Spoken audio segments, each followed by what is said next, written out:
If you want, after this session day, to apply for a passport, if you have the requirements, your picture, if you don't have a picture, we can take it for you right now.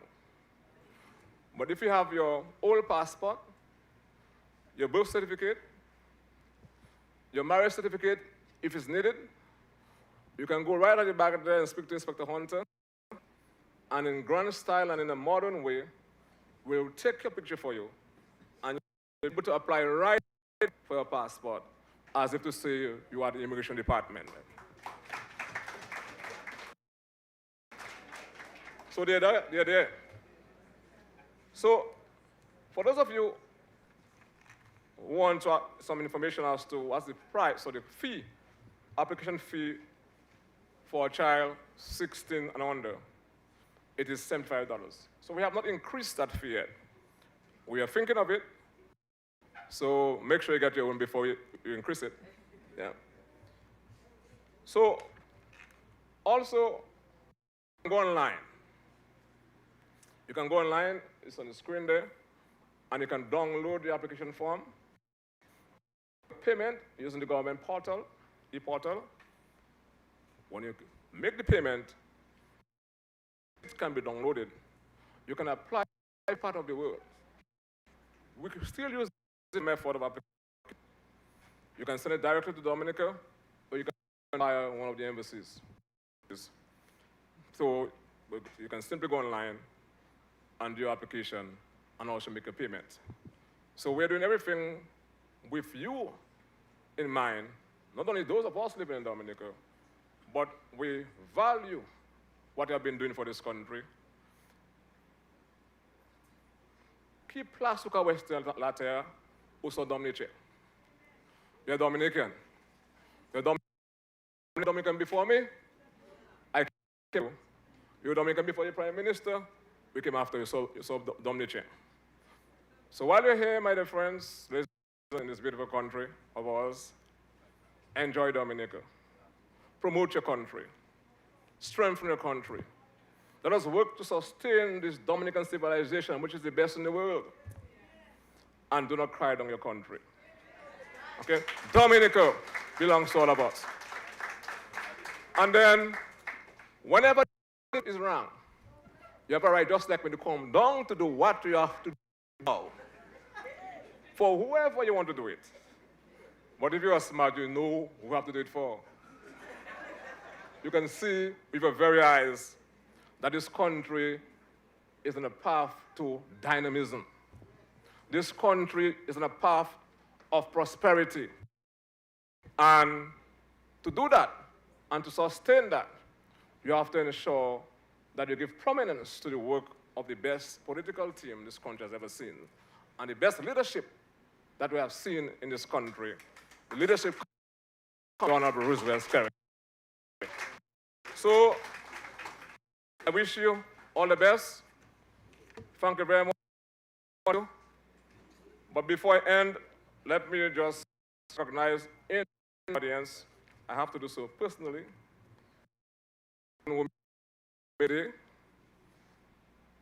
former detective John Coffey. So nice to see you. Did your last foot patrol with me. You can recall that? Thank you very much. And it's so nice to have you back. And I want to say you from a recruit, these guys treated me so well. From day one, they said, you're not going anywhere. So it's nice to see you back. And what you said to me just now, you're so proud of your country, proud of your people. So continue to be proud and continue to encourage others to be proud of this beautiful country, Dominica. Thank you very much.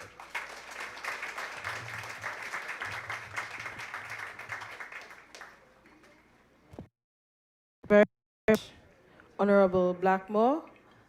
And again, to remind you that the staff of the Immigration Department, they are on site today, they are to your back.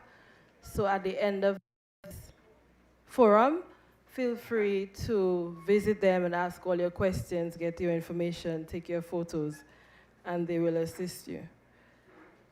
At this time, we would like to share with you some scenes of Hurricane Maria, then and now. Some of you, well, I think some of us in Dominica actually learned of what was going to be happening 5 years ago from you in the diaspora, because you coming. And 5 years later, we have seen so much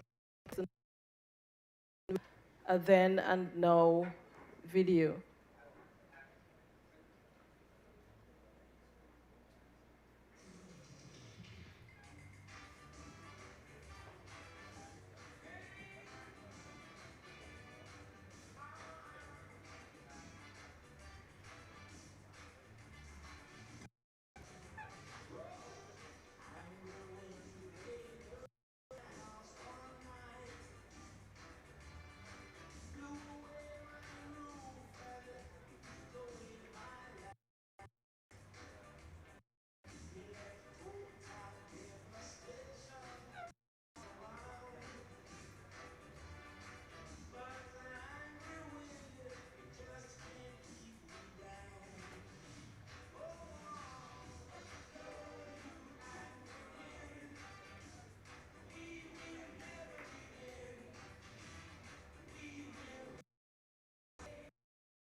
That you're really, really rough.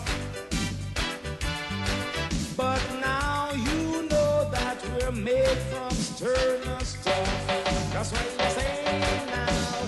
Blow you angry wind. We will never give in. Defiantly, we will rise again with a little help from our friends. Come on, rebuild. We're gonna rebuild a little by little, brick by brick. All for one and one for all. Unconquered people stay tall. Oh.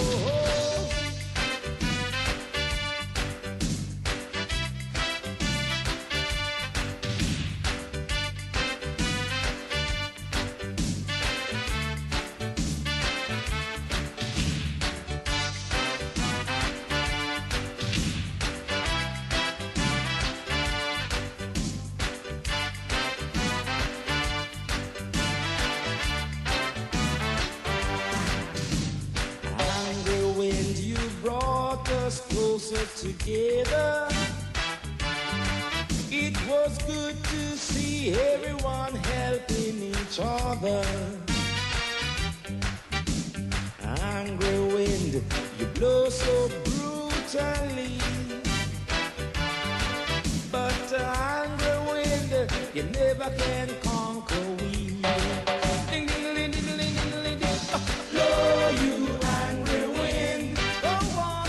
We will never give in. Defiant, we will rise again with a little help from our friends. Thank you now. Rebuild, we're gonna rebuild a little by little, brick by brick. All for one and one for all. Unconquered people stand tall. Blow you angry wind. We will never give in. We will rise again with a little help from our friends. Rebuild, we're gonna rebuild a little by little, brick by brick. All for one and one for all. Unconquered people stay tall. Morning, everybody. Let me say welcome home to all returning Dominicans. And of course, doesn't matter what we go through as Dominicans, we are resilient. And by the grace of God, we'll always be standing. Somebody say, still standing. Amen.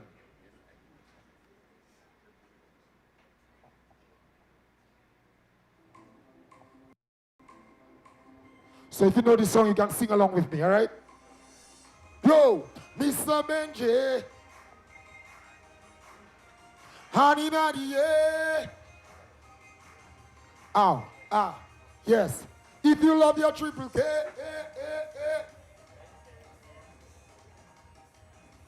DA, you there. This one's called Still Standing. Yeah. You must know, no.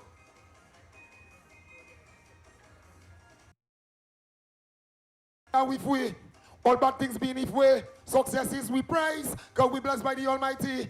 No matter the storm, Jaja will find a way to guide us brightly, to guide us every day. I got options. DA, you're the top one. I never ever want to see you fall down. I'm gonna give you all, we will rise.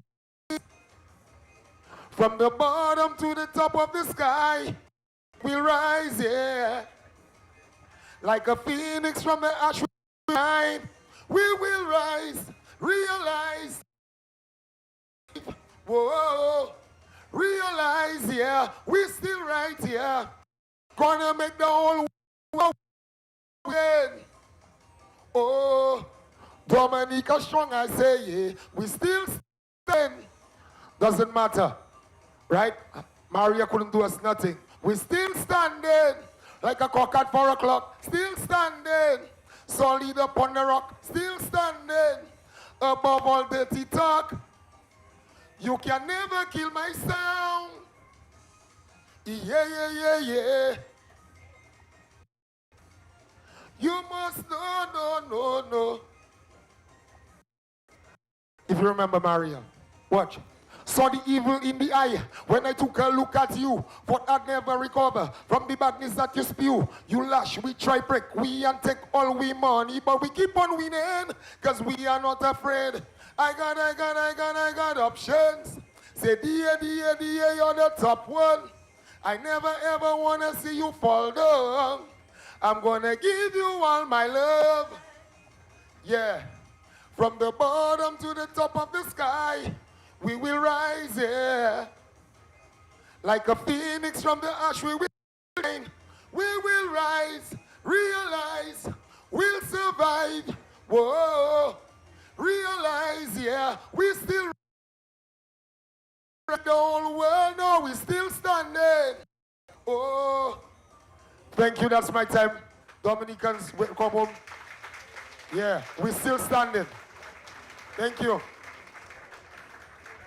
Thank you very much, Benji, our cultural ambassador. We are still standing. 5 years later, we were not knocked out. We are still standing. If more entertainment like this, we have the TV Village on at the Botanic Gardens. And just to share with you today, the focus is fashion and art. And the meat of the day is rabbit and goat.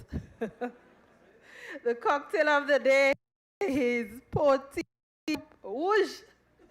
I'm not sure what that is, but I believe it is sorrel, syrup, white oak, watermelon, triple sec, lemon juice, and some other concoction. And the performers for today include Cicero singers, Pashi walk dancers, the Pebus drummers, flamboyant dancers, suburban, Simba orchestra, DJ Snow, Abia, Jared, and the Swingers band. And of course, the TV Village is brought to you by the government of Dominica, and this event replaces Curl in the Park. It comes to an end and with a big bang on Thursday from 12 to 7. And on Thursday, the theme is Mass in the Village.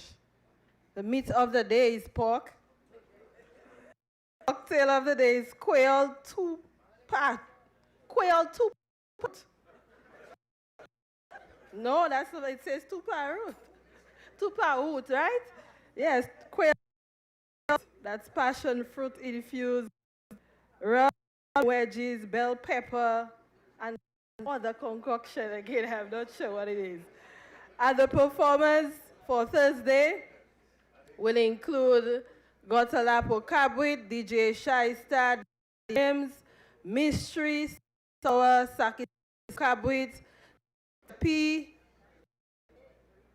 Daddy Chess, Trendset, Deli and Friends, Unstoppable DJs, Asa Banton. So this is a prelude to the World Music Festival, Friday to Sunday, which I know you all are all anticipating. And we invite you, after you leave here, to go across. In addition to this, there are a number of local businesses featured at the Tea Village. I've been there for the last 2 days, and you would be amazed at the number of products that we have. We invite you to support our local producers, buy from them as much as you can, buy gifts for your friends and your family, a range of local juices, local rums, craft, fashion, art, everything you could think of that's made in Dominica is in the bottom hands. I invite you all to join us for these cocktails. And of course, it's a lovely ambience, lots of Dominican friends, lots of you from the diaspora, and it's a good opportunity to, I think Ministry of Trade has a new phrase, buy Dominica, but eat well, live long, eat local, that effect. At this time, I would like to invite Mr. Samuel Johnson, the CEO of the International Airport Development Company, special presentation on the International Airport project. Mr. Johnson.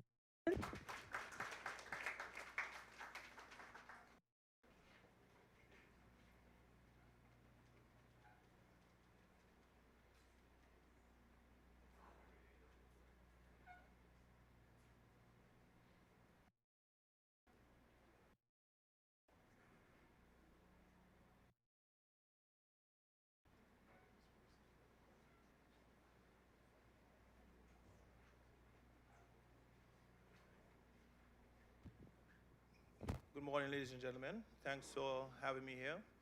All protocols are established, Honorable Prime Minister, members of the Cabinet, His Excellency the President. A quick update on where we are next on the International project. The project has been going on through what I call 3 major phases. One is the design, prepare for construction phase, the construction phase, and then finally the prepare for operations phase. So the past year we've been in what I refer to as a design for construction. So a lot of the work that has been going has been focused on the updating of the master plans for the airport site to ensure that the plans that had been are in keeping with the Civil Aviation Authority's requirements. So runway alignment, site location, the terminal location, sizing, facilities, and all the key functions would go into the airport and the airport site. It is a greenfield development. Greenfield meaning that there existed nothing there before. And as you can appreciate that airplanes like flat land to land on and take off from. Dominica, I often kid with my friends and colleagues in the States that it's the original NFL. Right? So we have a lot of the works that are going to be form part of the airport site is the development of flatland, building that platform on which the runway, the terminal, the buildings, and all the other facilities will comprise of the international airport site. So we've all designs and development, not in isolation, not in a back room, in a dark room, but in direct consultation with all key stakeholders at the airport. Includes folks that like the fire and ambulance, which is a key component, your customs, immigration, air traffic control. And then in parallel with airport development, we've also been doing an aggressive route development program. How many of you flew in on the American Eagle direct from Miami? Right. I hope to get a lot more of those by the time 2026 rolls around. But the strategic intent in that was shift and lift, right? So it makes the whole conversation a lot easier in terms of getting new airlines coming into Dominica. So I'll just give you a quick synopsis of where we are, give you a sample of the terminal designs, the layout, just so you get a look and feel, and at some point in the future we can dive a little bit deeper into some of the details. Okay, next please. So the site as laid out is a 2,850 meter runway, 2,850 meters. That's just about 9,900 feet, thereabout. For the average person, what does that mean? How does that compare? When you look at our sister islands, to the north of us, St. Vincent, which is the most recent international airport built, is actually 2745, sorry. So a little bit shorter than ours. Similar for Grenada, similar for St. Louis. We are than our neighbors in terms of the. Why is that? Because we are building this to provide a facility that will enable direct flights from key destination, key source markets, right? So you'd want to be able to go direct to UK. You want to be able to go direct to any city in the United States of America, not just Miami. One of the things that we've encountered with the direct flight is you have to get the right aircraft, right, to be able to be to land into Douglas Charles. We want to ensure that there are no operational encumbrances when we sit to discuss with airlines about coming to the destination. We only want to sit and talk to them about our food and our culture and our sulfur spa, health and wellness and all that. Ensure that the facility does not form a critical part of the discussion as it is today, right? Because of the limitations that we experience with Douglas Charles. Next page, please. As part of the preparatory works, we've been undergoing site investigations just to make sure that the soil type in the area, you have to have a better understanding of what it is that you're working with. There are some that think that you find the perfect soil type in the perfect location and voila, you get an airport. No, you have to make do with what you have in the right area that you have. So a key component of the site location was to ensure that there was an unobstructed access on and departing straight out with no obstructions, and also to be able to get that length of runway.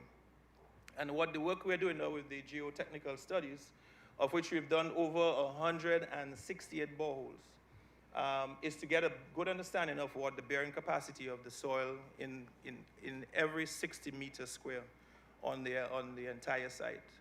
And why is that important? We want to ensure that not only can it bear, but the material that we can know use for fill, right? Because as I said, we have no flat land, so we have to cut mountains and fill valleys. So you need to ensure that where you cut, the composition of the material is such that it can be used to fulfill. And if it's not, then what sort of mixtures or what admixtures can be put into it to ensure that it's brought up to standard. Next. So this is the latest and greatest render that we've had on the terminal. And one of the things that we've tried to do is we're not looking to have the biggest airport in the region, but we want to have the most functional airport, the most practical and customer-friendly airport in the region.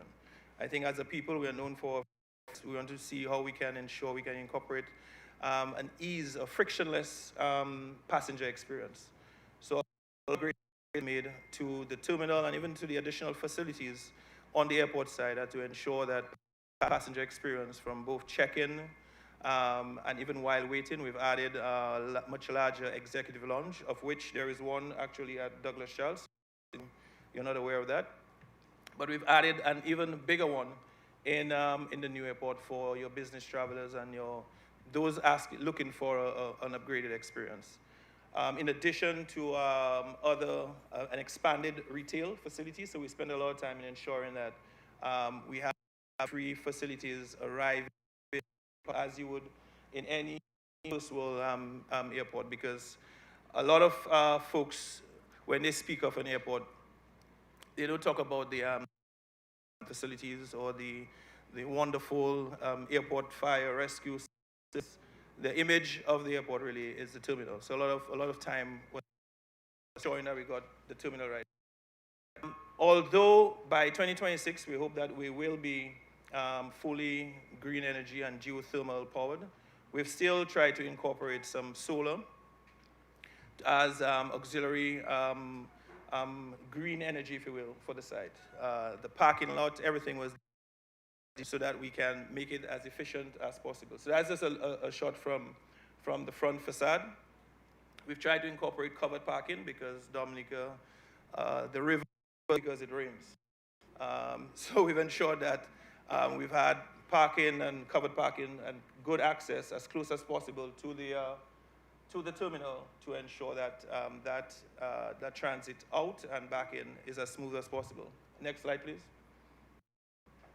So this is another shot from the front parking lot of the terminal. And one of the things that you'll see is that we try to walk the line between being modern and contemporary, whilst ensuring that we are true to our resilient goals, right?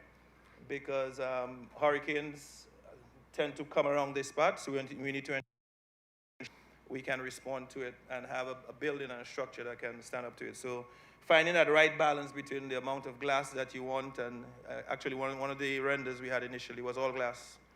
And then we started to cycle through it, and now we have something, I think, that amidst that being both resilient and contemporary, and something that has the aesthetics. Next slide, please. Another view, just to give you a sense of proportion. This would be from the drop-off area. And then this is actually another cool part of the upgrades that we've done, in that in addition to 5 passenger boarding bridges where we can accommodate 5, what do we refer to as Code C aircraft, that is your Boeing 737 or your Airbus A320, A321. We also have the flexibility of simultaneously adding for your wide bodies, your Boeing 777s, your Airbus A350s, which is what you would typically find coming into the region from Europe and the UK. The A350 in particular, when we were doing the specifications on the length of the runway, has the capability of doing direct to Asia, Beijing, as far as Beijing and Dubai, if necessary, with a minor impediment on the cargo hold, but full passenger load. In addition to, we've also ensured for the region, because not everyone will be flying to New York and Chicago and or London or Munich or Frankfurt. We also fly to Castries and Bridgetown, Barbados, and St. John's, Antigua, and Martinique. So there's some of the regional connection to the terminal. We've ensured covered walkways for the areas for the regional aircraft, that being your ATR 72s and ATR 42s. Yeah. So that really, from a passenger arrival experience, would be something that they would see. Next page, please. This gives a sample of the interior of the terminal, in trying to ensure that we include as many kiosks, because although we heavily on the check-in counters, you would see that people are on their mobile phones. And and increasingly, if you fly out of FK and even Miami now, we're including a lot of biometrics. So you walk up to the gate, you take your picture, and that's your pass. So by 2026, who knows where we'll be, is to include as technology as possible. So whereas we're focused on having the check-in counters, the key, but we also need to think ahead as to where we want to be. One of the things Dr. Mark, the project coordinator, keeps telling us that we're not designing for the next 5 years or the next 4 years or the next 10 years. We might not get another bite at this apple for the next 30 to 40 to 50 years to ensure that we think long term and ensure that even the size of the terminal as designed is much more capacity than now. But it's designed in such a way that it has the space that is so that we can grow into it, right, as over time. And one of the things that we've done on the interior, and some of it here, is that we've tried to incorporate green walls, water features, which are emblematic of Dominica, right? So, and the foliage and that we're known for. Next. It's a sample of the baggage claim area.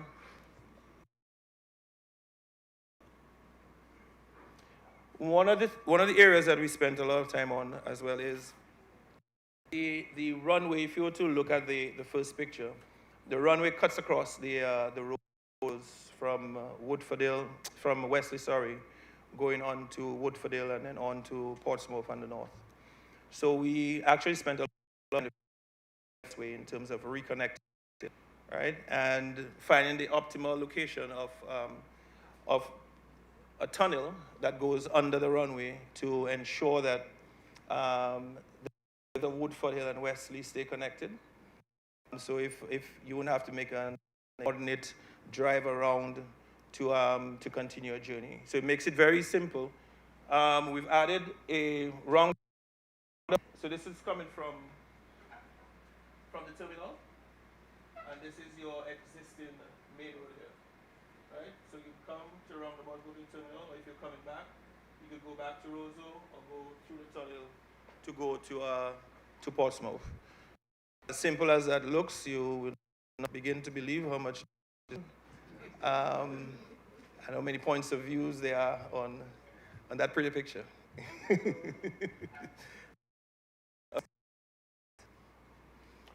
In addition to the actual airport preparatory works, we've also been doing developing a site project office, right? So that's something that's ongoing.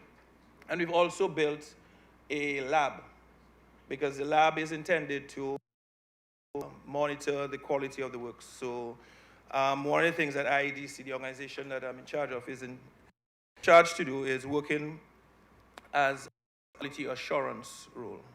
So you have the contractor, the developer, and so I think there was a song about who's guarding the guards. Well, we're supposed to be guarding the guards to ensure that the quality control program and the tests and the frequency and the works that are being done are in accordance with expectations of the client, Government of Dominica. Okay, and mostly with the Ministry of Public Works. I see PS Roy shaking his head. We are leveraging all the resources of the state to ensure that the final product is one that we can all be proud of, all right, and one that can bear fruit and live up to the expectations of the people of Dominica. Next. I'm probably extremely tight, but we can skip through it. What it says basically that by end of year 2026, we'll be commissioning a new international airport.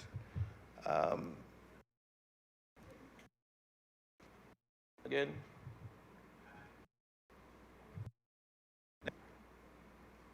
So these are just some renders that they shared. I just put together. And next. Baggage handling system. So one of the when you talk to folks who commission airports, one of the biggest headaches in terms of starting up operations believe it or not, it's not the coordination of the airplane, but it's the coordination of the baggage. And ensuring that the right baggage gets on the right plane and vice versa. So that is another area that a lot of time has been spent on in terms of coordination. I think that's it. Go on.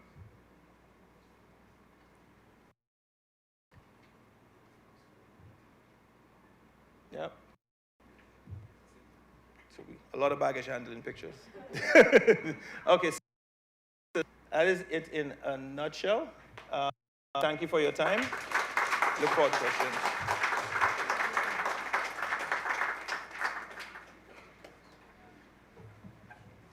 Thank you very much to Mr. Samuel Johnson. You can see why he's the CEO of our International Airport project. And you have received a lot of details about this project.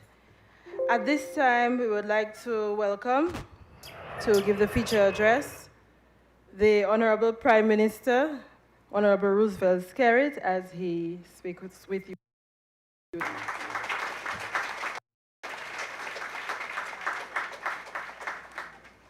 Thank you very much.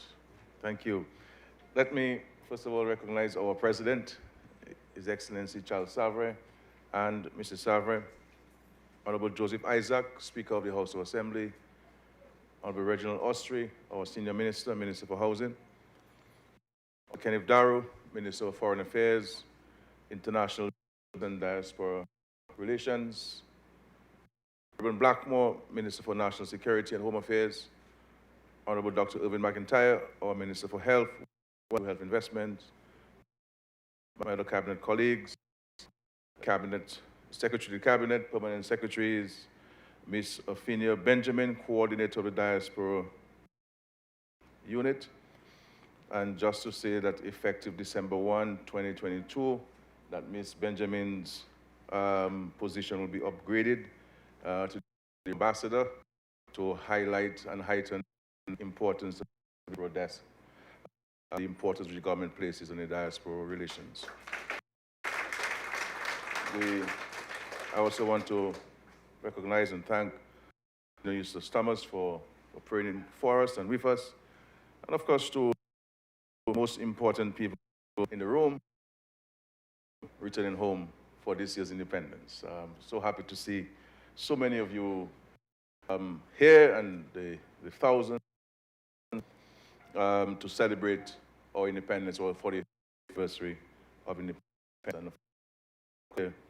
Ladies and gentlemen, friends all, good morning. It is for me a profound pleasure to be in your country this morning, to welcome all of you to your home, to our country, Dominica. Thank you for accepting the invitation to meet with your government to discuss the pertinent matters affecting your homeland and the lives of your family members. And let me take this opportunity to wish you a happy 44th of independence.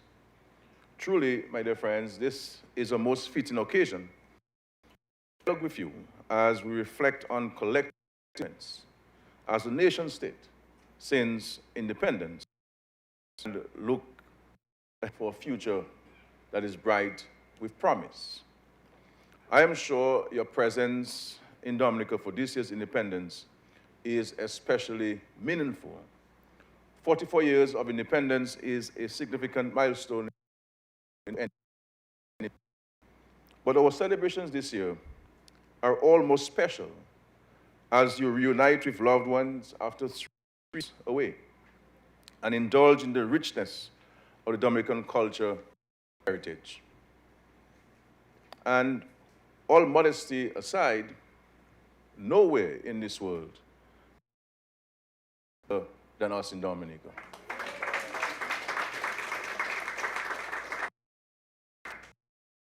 A culture more vibrant during the month. The embrace of our heritage, customs, and traditions reflect an enduring pride in our country and the patriotic fervor which burns within us even if we have built lives elsewhere. You are even more Dominican than those of us who live here every day, you know. Dominica has into a people of dignity, full of pride and honor. And so this visit is an opportunity for you to rediscover your homeland and reignite your deep and abiding love for the country of your birth. Today's gathering was planned to engage you directly on matters of development in a forthright and honest manner, devoid of the negative overtones which seem to discuss in recent years. It is an opportunity to frank discussion on the role of the diaspora community in national development and how we can tap into your skills and resources to further advance our development agenda. As a government, we recognize that a wealth of capacity and knowledge reside with you, and that in planning for growth, to hear ideas and determine how best we can consolidate our resources for the betterment of our country. And you just listened to the CEO of the International Airport Development Company. He resides in the diaspora and brought him on to lead the development of our international airport. So we are serious about engaging. The government has always valued the important role you play in national development. Establishment of in the Ministry of Foreign Affairs to give special focus to diaspora relations. We recognize and are grateful for your invaluable contribution to the economic life of this country through the regular remittances sent to your families, spent on essential goods, healthcare, and the fact remains that many of you have very beautiful, huge homes in Dominica. Many of you have interesting accounts in Dominica as well. So you are less a Dominican than those of us who reside in this country.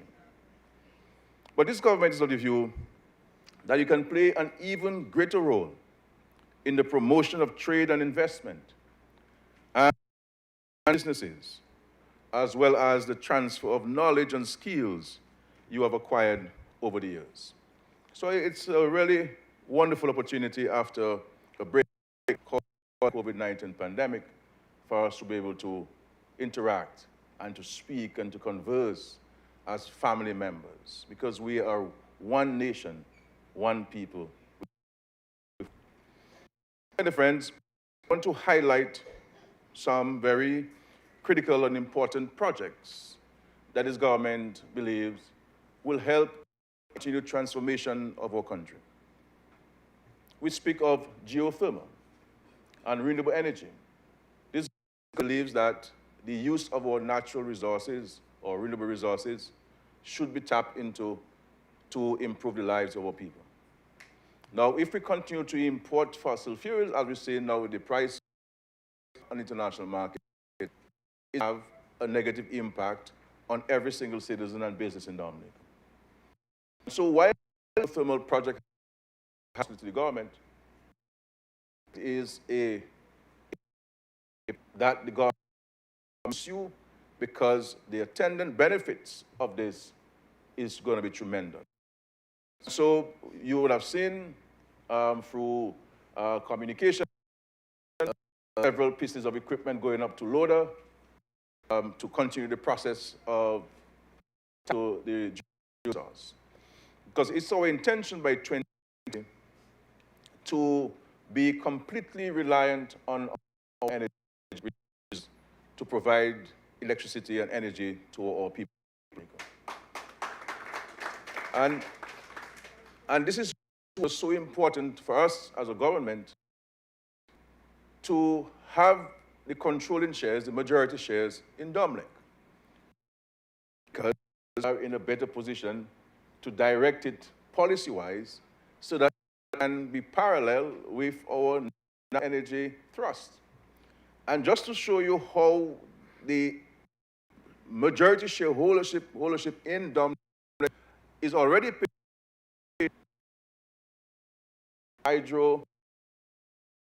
When we came in, we indicated to Dom we have to pursue this and pursue it with vigor. The management and the board of Domlec for advancing the repairs to the hydro plant, the powder power plant, which they're now running tests, and very soon it will be part on the grid. And with this intervention, the powder power plant will provide 30% of our energy to the grid. And of course, this will certainly see a reduction in the levels of our cities.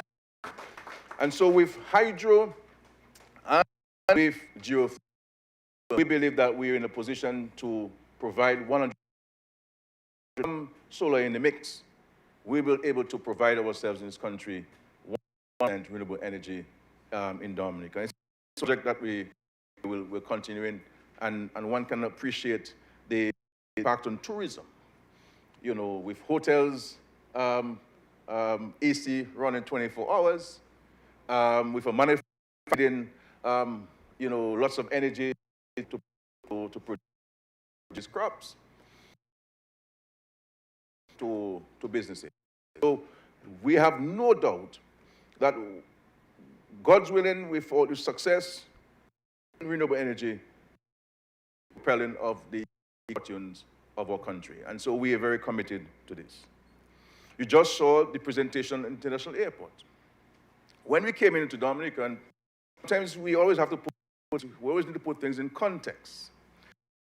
That now sometimes we forget yesterday. Where was Dominica yesterday? Everybody's looking to see where they want Dominica to go to. But to know where you're going, you must know where you were. And you must know where you are today to appreciate where you need to go. Because there are lessons that we have to learn from the past. And so, when I became the Prime Minister of this country in 2004, no planes could land in Dominica at night. And we were the only country with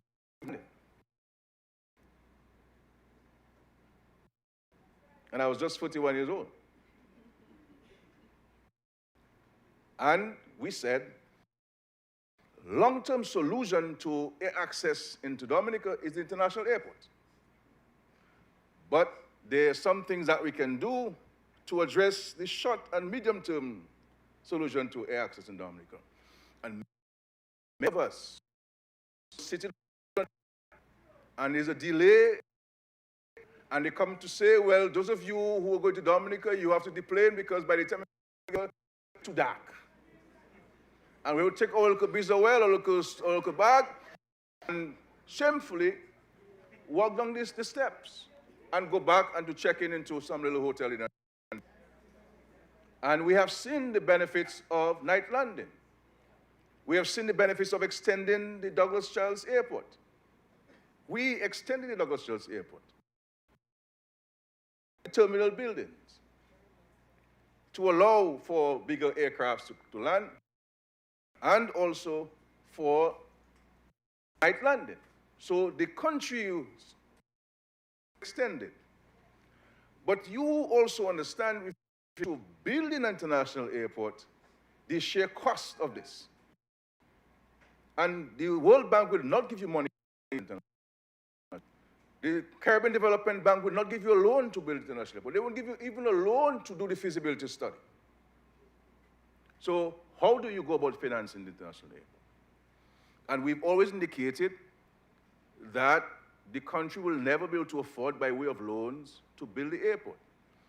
So what we started to do some years before Hurricane Maria, we started to save every month, with the hope of saving that we'll eventually have enough funds, utilizing the Citizenship by Investment Program, to build international airport.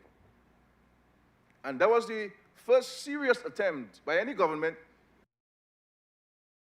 its commitment to build international airport. By the time Hurricane Maria hit, we may have had about $200 million in that fund. With people having no homes, no jobs, no revenue, we had to buy food. I could not leave the money in the bank. I'm hungry. I cannot leave people homeless. I cannot leave money in the bank and people. I spent the money to keep people alive and going in the meantime. And I was criticized for it, but that is what any responsible parent would do. No parent is going to have their children hungry or sick, and then you have a fixed deposit and you're fit to break it. You go to fixed deposit. So this is what, and we decided now to redefine our approach to it. Because if we go back to save everyone, it will take us too long, or longer rather. And so we have partnered with a developer, MMC, to build international airport utilizing the Citizen by Investment program. What that means, that the airport is completed and the good Lord loves it, and I'm satisfied that this good Lord will cause the international airport to be constructed and built in Normandy. Because we are not doubting Thomas's, and we live by the grace of God, God that he say he shall provide, and provide certainly he shall. And so I tell people I'm just an instrument that the Lord is given. We give God all the praises for what's happening normally. Instruments. And so we decided to use the TBI funds, this TBI program, to build the airport. Now, once this airport is built, nobody will be paying for the airport because there'll be no loans. No loans. The current generation, not the future generation. No loans. We're building this international airport with 20. The contract has been signed. The contractor has been paid in excess of $75 million as mobilization, US dollars, as mobilization. The contractor is mobilizing all of the necessary equipment and so forth to come in December, God's willing. And so the liability is that of the developer, but the project, once completed, belongs to the people. And I don't have to tell you the ultimate benefits of the international airport. You know it, you live in developed countries. And so we are committed to this, and let not one tell you, my friends, and you know, on social media people talk a lot of stuff and so on, scary lying and so on, nothing gonna happen, and you know, it's just an election gimmick and so on, and you know, they put a billboard and so on. What they said about the stadium, they said about the hospital, they said about the one university graduate in every home. But there are doubting Thomases among us, and they want to see, and they will enjoy the benefit. We are working towards this. And this is going to be, and we say so with the greatest sense of humility, it's going to be one of the most modern airports you will find. And so, as the minister for the airport, I have insisted that we add certain things to it to create more opportunities for people. So, waiting for your flight, you'll be able to get a pedicure and a manicure at the airport. You'll be able to get a haircut at the airport. We will have a plunge pool next to the business lounge, where if you want to take a dive in the pool while you're waiting, up to you. If you want to just soak your feet and put your feet in the water while you wait, you can do that as well. You'll be able to get a massage while you're waiting for your flight. And so we are taking this thing to really the highest of levels in terms of the concessions at the airport.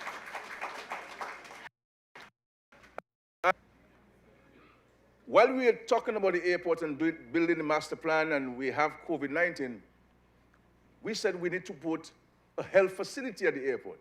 In the event that we have a pandemic and we have to isolate people, so on the airport, there is a health center that will be fully outfitted in the event of any accident or pandemic.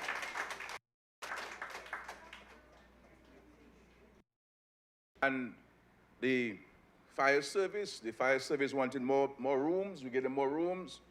We're providing adequate facilities for the customs people who will be sleeping out of the airport, et cetera, et cetera. So it'll be a project, an airport, that will bring the sense of pride that we've all yearned for so many years. We've been trying to build an international airport since the 50s. So when people are blaming me for not having an international airport, I mean, then they send me too. And it's scary, it's to scary the airport and so on. But I just born.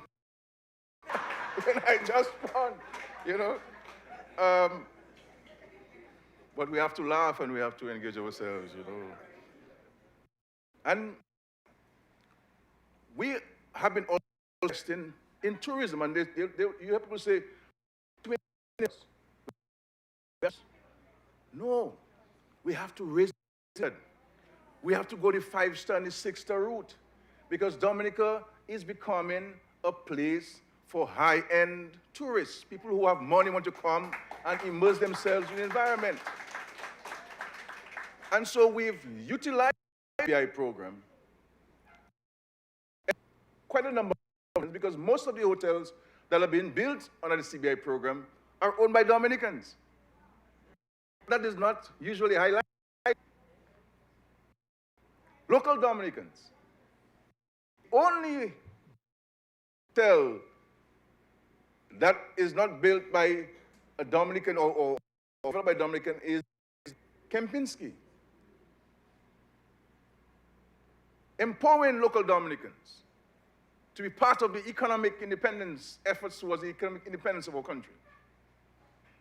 Utilizing the CBI program to build rooms, upgraded facilities, and to ensure that when we promote Dominica, people can come places to stay and have decent places that they can stay that is nowhere else. And so we're utilizing this thing. We are working on plans with regards to our marina that will enhance our tourism. We're building, and it has the largest car in the world.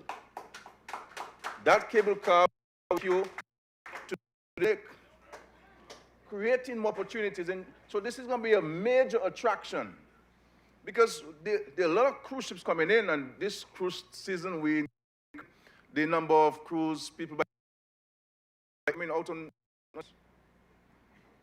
But the reality is, when the cruise ships come, there's still many people who stay on board, because a man may have, senior citizen may not be able to walk, want to relax and so on. But most of you, if you are the cable car, go visit the Boiling Lake. You would go. And so there are going to be so many attendance and opportunities. I was saying to a tour guide who was saying, well, I'm not in favor of the cable car because it might take business from me. I said, no. 5 times up the Boiling Lake, you'll be on the cable car telling people this is flower and graph in the distance there. And you talk about Shimelita and all the people used to walk through that road and to go to Roseau. You'll have more opportunities to make money. And you don't have to walk every day. There'll be people who want to walk it. And opportunities. You see this in the United States, no place in the United States, and you have taking you up, elevators taking you up. If you want to walk and play martial, you walk. Show people your feet and you're strong, fine. You walk. Culture currently contributes about, let's say, about $300 to the GDP. We set a target to increase this by $700 million to the economy by 2030. And so there are a number of actions we are taking articulated a number of them in the budget, and we've been working on before as well, to get us going. One of the first actions we need to take in Dominica, in order to is to reduce on what we buy, imported things we buy into Dominica. There's absolutely no reason why any Dominican should buy imported watermelon in Dominica. There's no reason why anybody should buy antelopes in Dominica.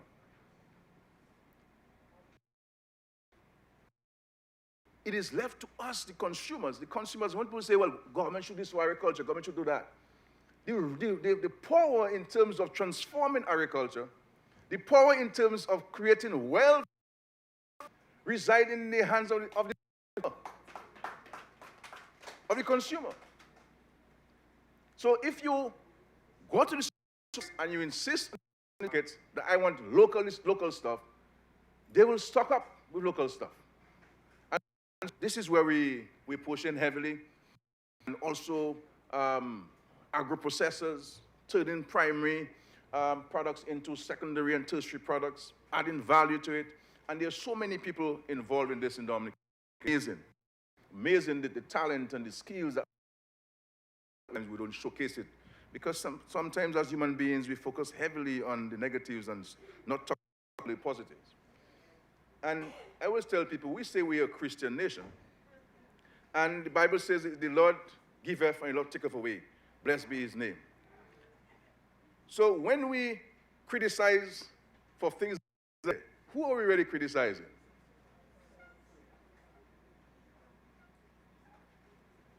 What the Lord gives you, thank God. The Lord will provide.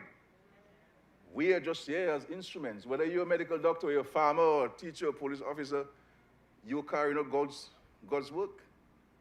And so we have to be grateful for what we have. And look at this, the country. So many natural disasters. And sometimes I tell people, I feel like Job, you know, that the good Lord is challenging me.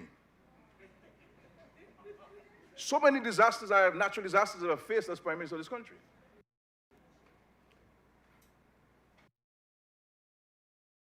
(2007), 2010, 2013, 2015, 2017. And you know, after Hurricane Maria, I went to the nations a few days later to address the world. And I held a town hall meeting with Dominicans in the area. And there were thousands of them there. And so I said, well, you know, I know there are many people in Dominica and the diaspora who want to be Prime Minister. Anybody who wants the job now?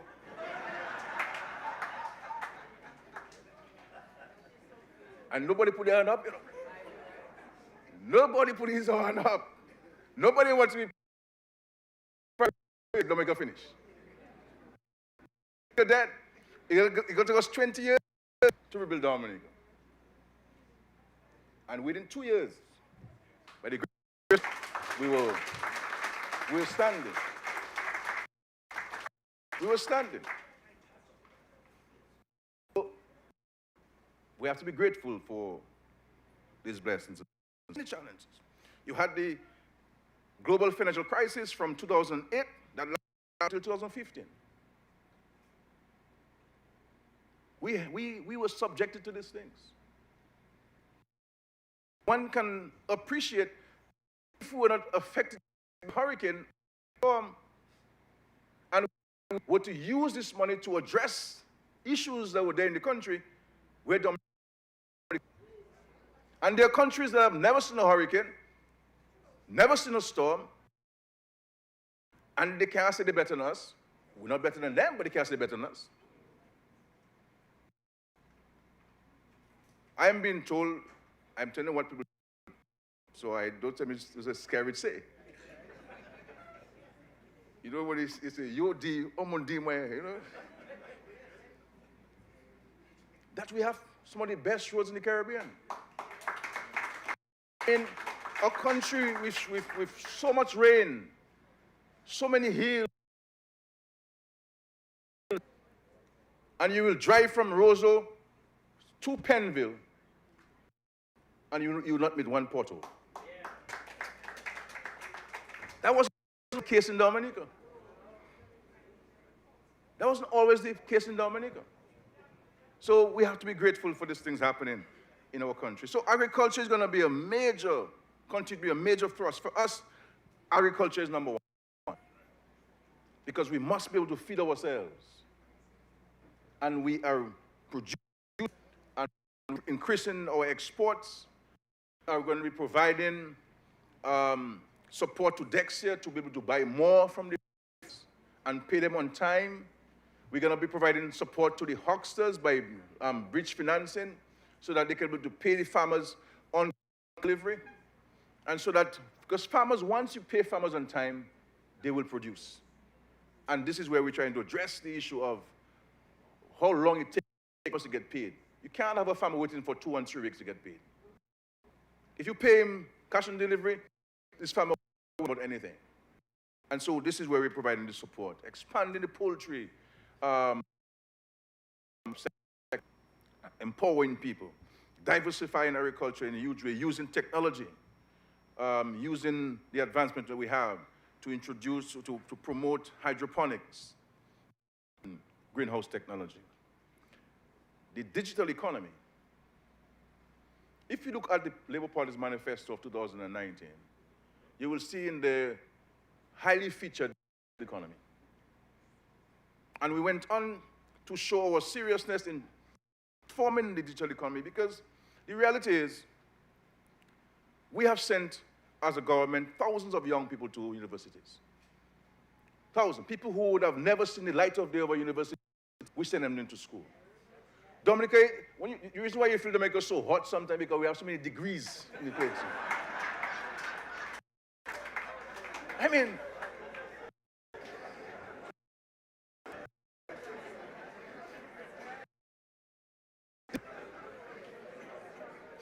first degrees, master's degrees, PhDs and so forth, because of the government's pollution. The reality is we're talking here as family and friends. It's not carried life, so we're not talking to the whole world. It's just us in the room here, so we can speak very candidly among each other. Nobody else listening to us. The reality is if you do not know somebody in the Ministry of Education, your child can get a scholarship. The only time in our history when ordinary working class Dominicans was when Rosie Douglas would go into villages and pluck out poor people and put them on planes and send them out to universities in Cuba and into Russia, Yugoslavia, and these places. That's the time. Because of the party's social at the time. Ordinary, and many of them don't even owe the bank $1 because we. And sometimes only now we're delayed because of the. When your revenue dropped by 45%, and you have to provide for income support to families, you have to do with food and this. You have to do the maths. You know, people, the way we manage affairs in this country is no different from you. You know. That's your income. You have expenditure that you cannot run away from. You can't run away your mortgage because in America, my brother, when the bank tell you coming for your house, in Dominica, 20 years later, you're still in the house, you know. When the bank tells you, I am coming for your house on the 3rd of November at midday, if your belongings are not out by midday and you on it, you out. But here in Dominica, bank go and take your house, and 40 years later, you're still in the house.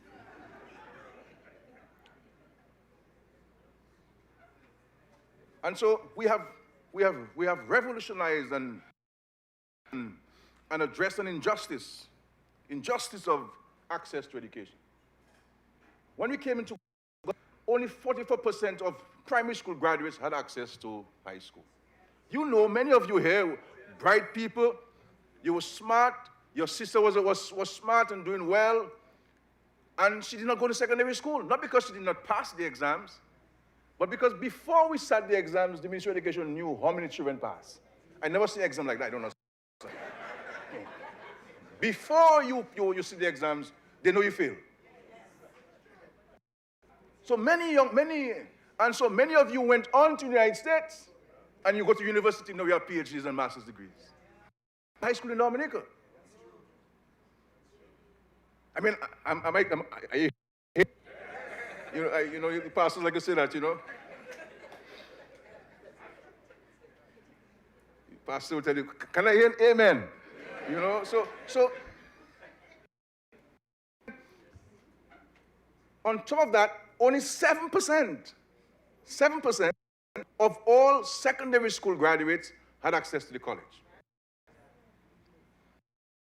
In the grammar school, and in that year, we had 122 of us who completed grammar school.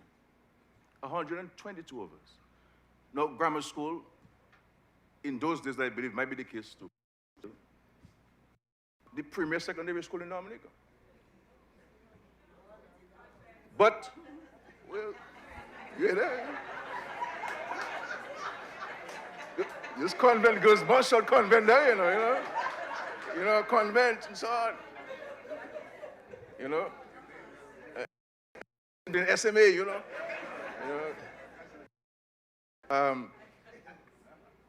But out of 122 of us who graduated, only 20 of us made it to college. 20. So you can see the stark injustice in terms of, and the reality is you cannot build a country and you get people out of poverty if you do not give them a sound educational skill. And so we've spent millions. So when people say, well, what's Kerry do for Dominica? You don't see people have their degree and say, well, government give it to me. Most times, they won't say government help them.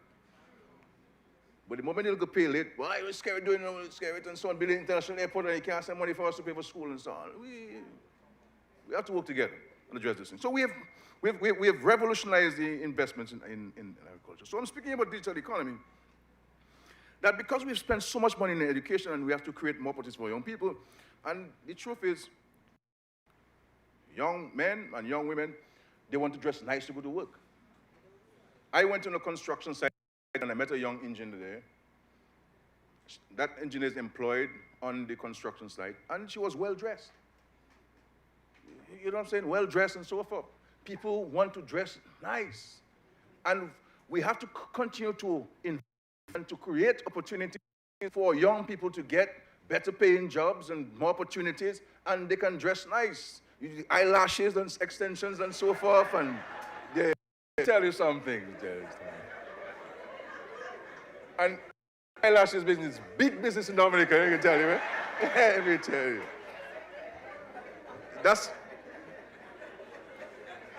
I am writing a little business plan to do a little private business, but I am only selling lashes. That's all. You know, and they come for their refills and so on. You know, so, you know, back in the days when you go to school, people used to laugh at you when you had long eyelashes, so they used to laugh at me for long eyelashes. Now everybody wants long eyelashes. So we have to create opportunities. As a result of this, a couple of things I want to point out to you. One, the digital helped us in a dramatic way because of COVID and online learning. Because we had the infrastructure, we had technology to get our children to continue to go to school even if they were not face-to-face. And our children did exceptionally well at the CXC exam. And the second point I want to draw to your attention, where we have high-paying jobs and people able to empower themselves. A significant number of Dominicans, young Dominicans, have been able to get jobs with international companies, working from their home in the villages, but being paid in US dollars by a US firm. And on average, I am told that some of these people make up to $800 US a week. A week. So they work. Many of them have their small business on the side. If they have children, they can take care of the children. If they have a take a grandparent, working here in Dominica, remotely for an international firm. And this is the way that the world is going. And this is where Dominica's position itself. So we have contracted from the World Bank a loan of $75 million to invest in this. Talking about our seriousness. We're not only talking about things, we're walking the walk with the things, and we thank God for that. Small business development.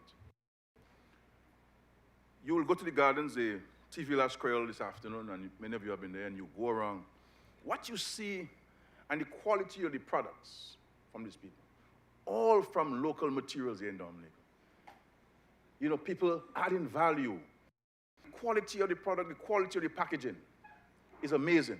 And this is just a minute fraction of what Dominica has in so far as small businesses. And so we invest in heavily in small businesses. We have helped to grants and soft loans. We now have about $27 million of the aid provided 3% to small business, you know, with a generous grace period, and dozens of young people, Dominicans, buy and access those loans. And so, you know, we are moving in terms of infrastructure. Timing is on our side to talk about many investments. You drive from Castle Bruce to Hatton Garden through the Canago territory. The road is a little rough.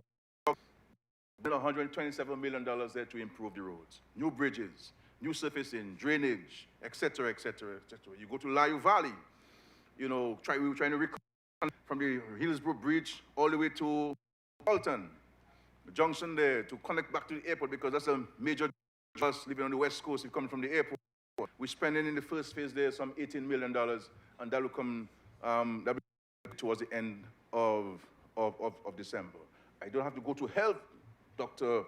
Irvin McIntyre, who is an exceptional minister for health, who's helped us so dramatically. And what Dr. McIntyre told you on health, because time was of essence, I gave you a snapshot of what we're doing, seeking to transform the health sector and ensure that people can be provided for and taken care of in terms of health and wellness. And so, my dear friend, on top of all of this, we have the issue of climate change. And this is why we have been so strident in the international community. We got to call in on the international community to play the part where climate change is concerned. And the reality is, we are on our own. We'll make promises that they never fulfill. 15 years ago in Copenhagen, the international community, the developed countries, made a pledge to us. A pledge that would help us build resilience, putting adaptation in place to mitigate against the impact of natural disasters.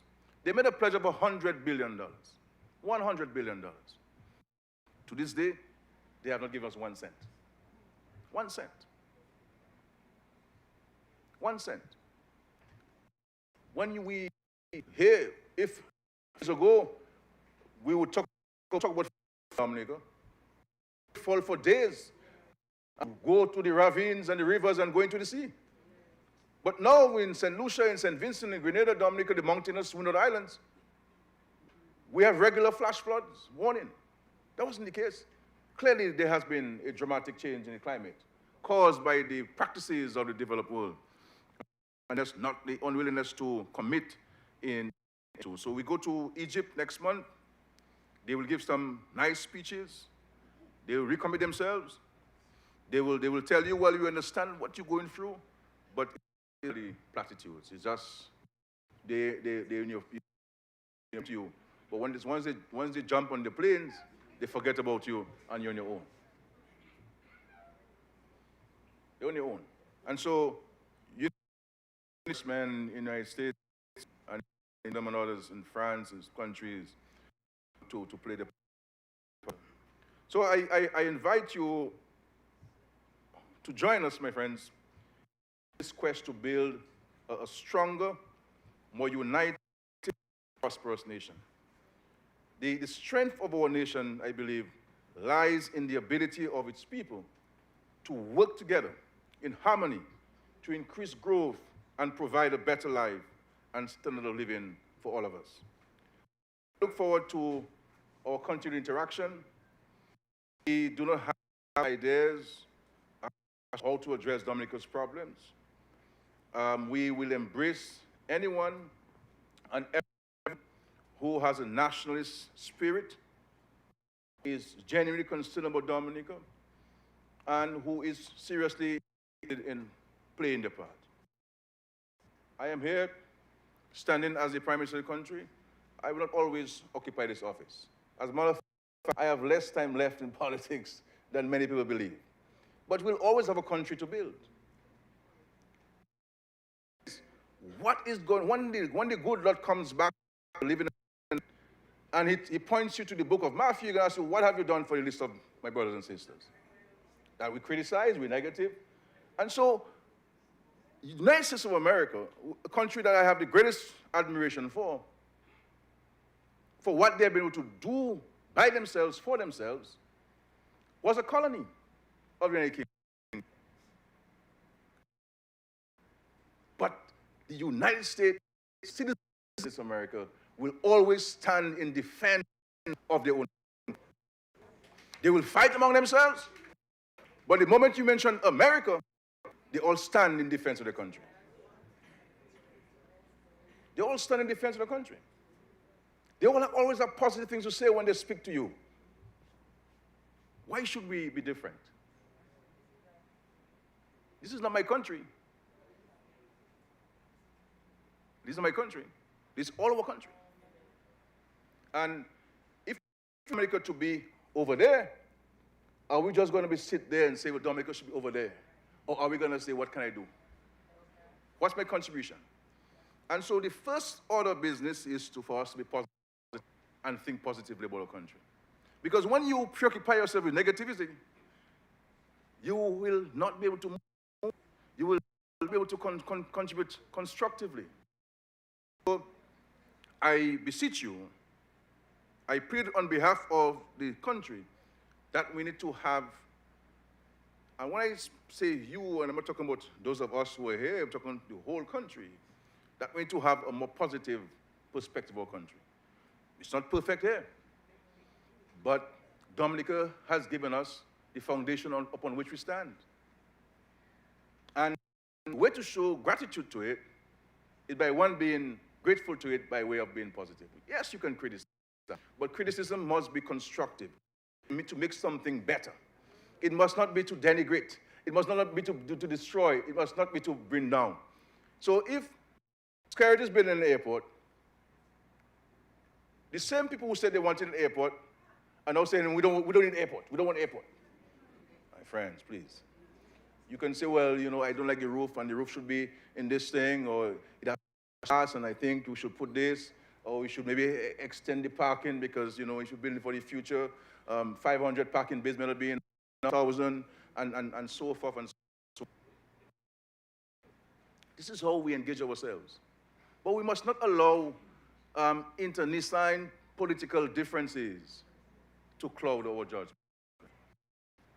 I came to this office and to politics at age 27. I didn't come with any premeditated or otherwise. I came to make a contribution. People may not agree with me for one reason or the other, but focus on Dominica and direct our resources, our energy, our God-given talents to our country, and not personalities, and let us work together.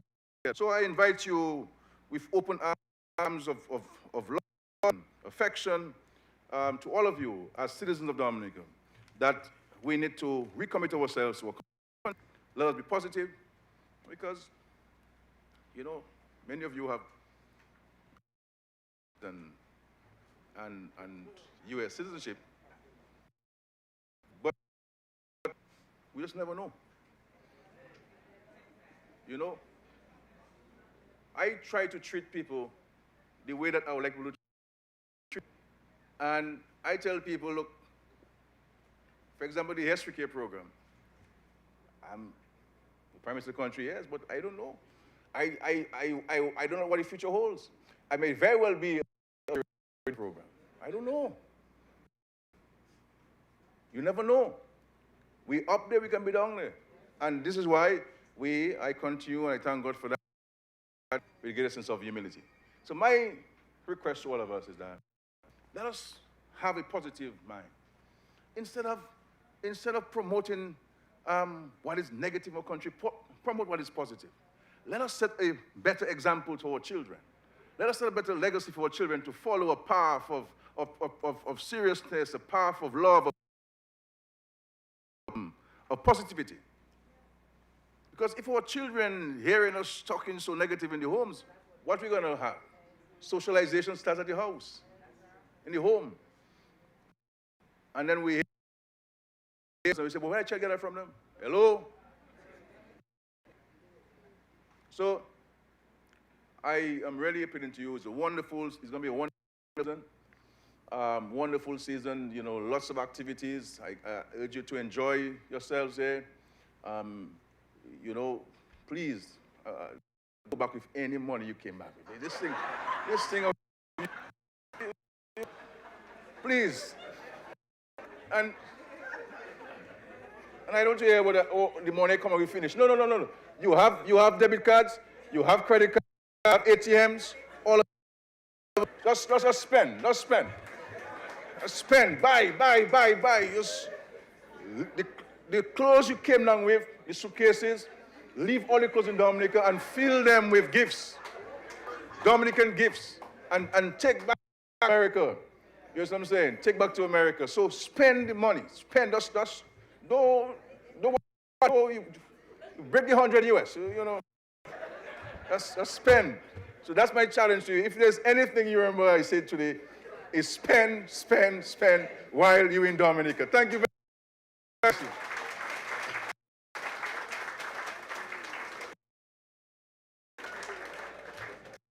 Thank you very much, the Honorable Prime Minister. I hope you remember that. And if you have any difficulty with your cards, NBD is here, NCCU is here.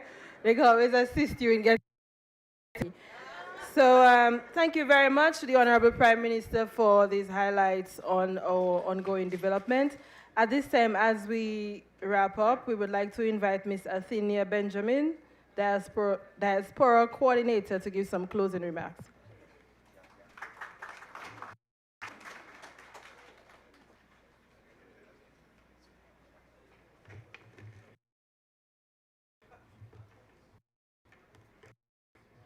Good morning, good afternoon. It's afternoon.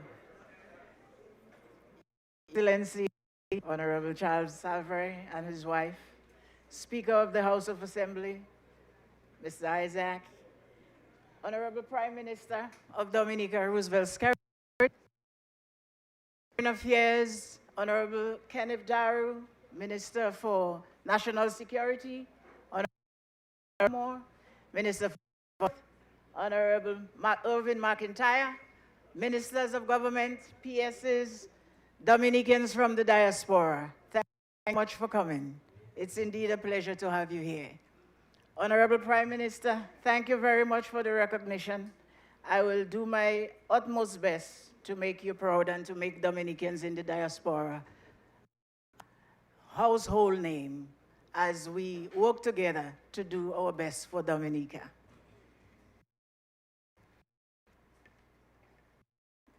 Technology and glasses when you get older.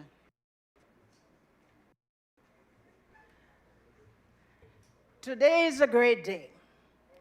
Everyone present here this morning should have a reason to give thanks to the Almighty, to Jah, Allah, Jehovah, whichever name you call him, for sparing our lives and granting us the opportunity here after such a challenging couple of years.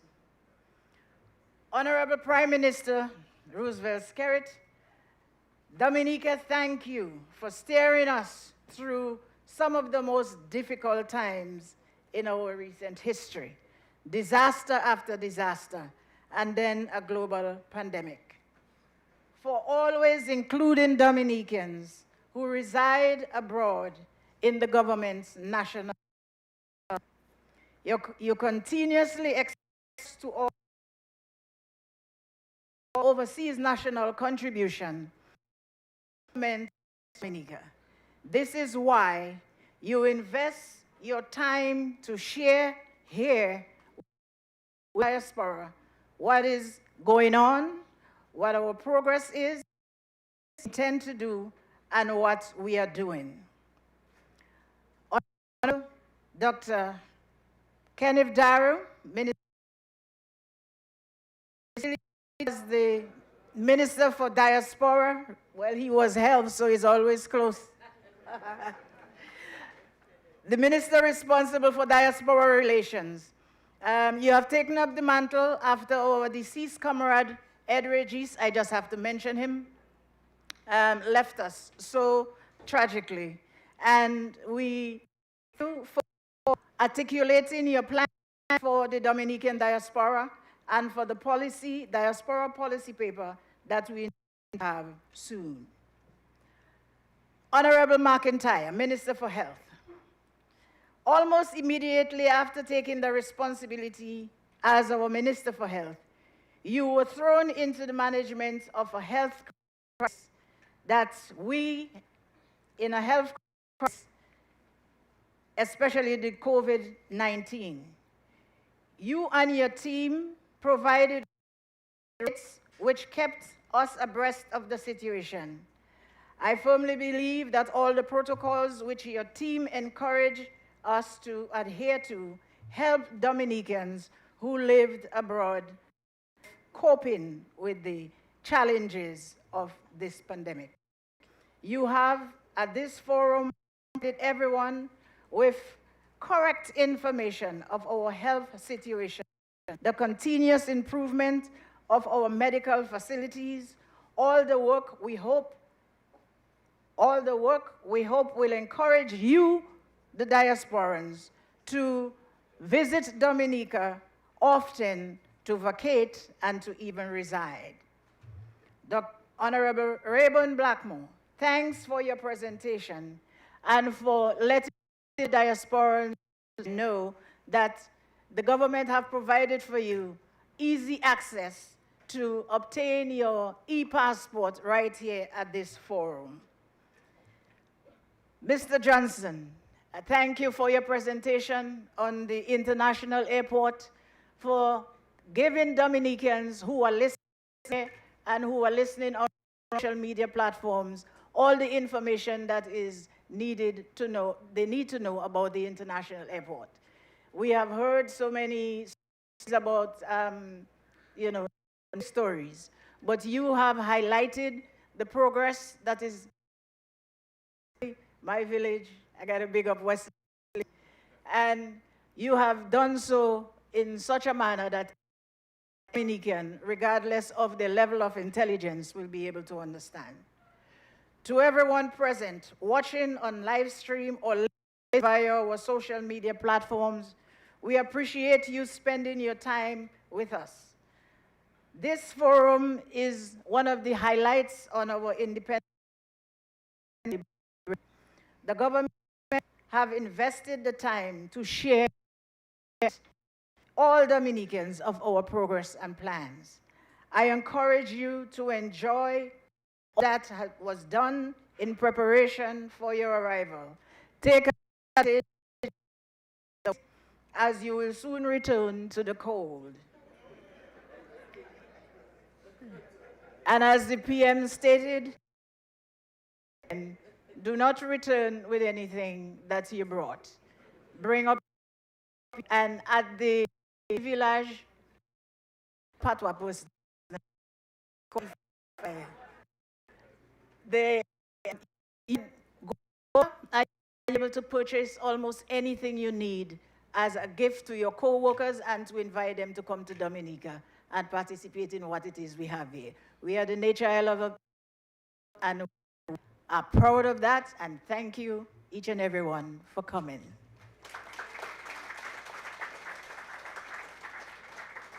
Thank you, Ms. Benjamin. At this time, we would like to share with you a brief video on the international airport and up to the presentation from Mr. Johnson. Can everyone see the screen?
Thank you very much to the team who put this rendering of the International Airport together. I'm sure you are looking forward to coming home in 2026.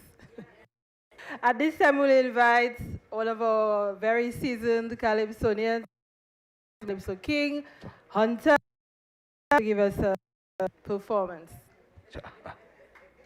Yeah. Good afternoon. All right, today I'm going to give you two numbers, one of which is a very new song, and the title is Welcome to My World. Bienvenue.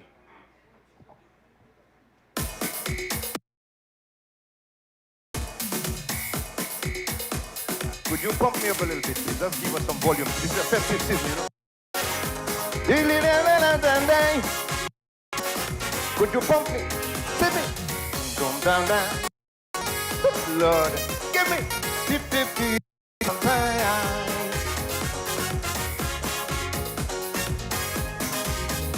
Have you ever seen a girl as beautiful as my world? Ooh la la, dear darling. She is beautiful, she is slim. She's my heartbeat, she's my cream. Ooh la la, dear darling. Open doors, ready to welcome you. I'm ready to embrace you. Welcome to my world.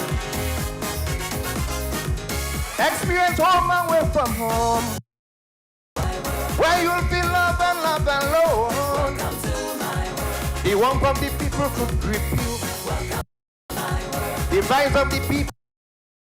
Welcome to my world. My world. Welcome to my world. Give me something. Mr. President. Give me. September. Don't. Giddy giddy.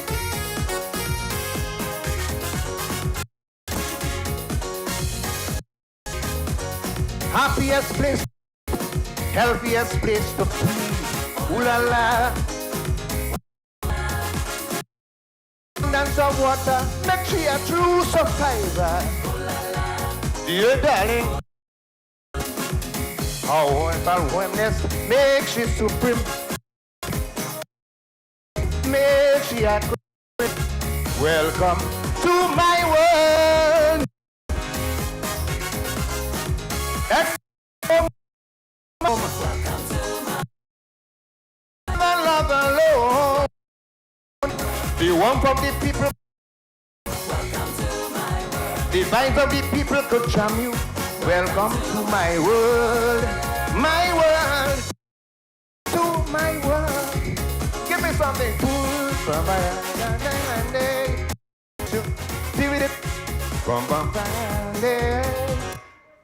Welcome. Yes. You know this is the independence season. And we have to be proud of where we come from every time.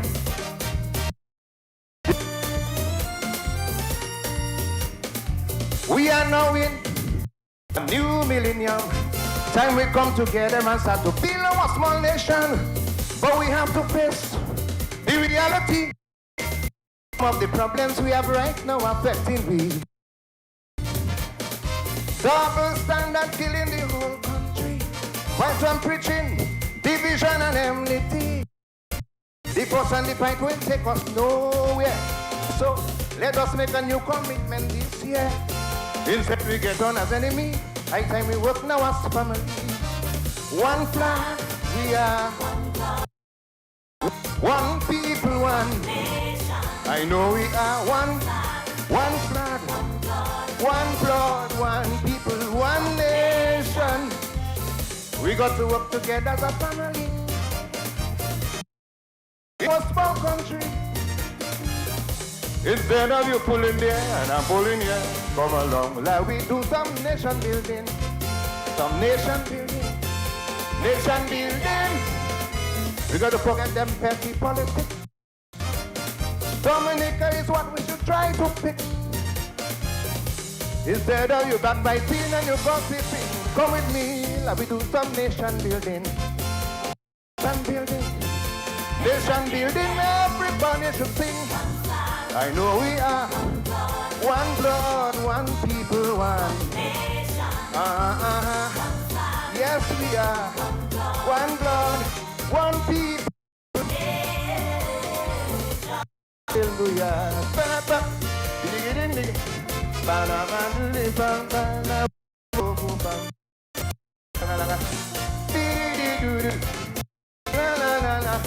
Thank you very much.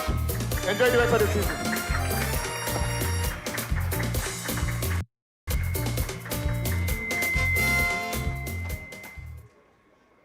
Thank you very much.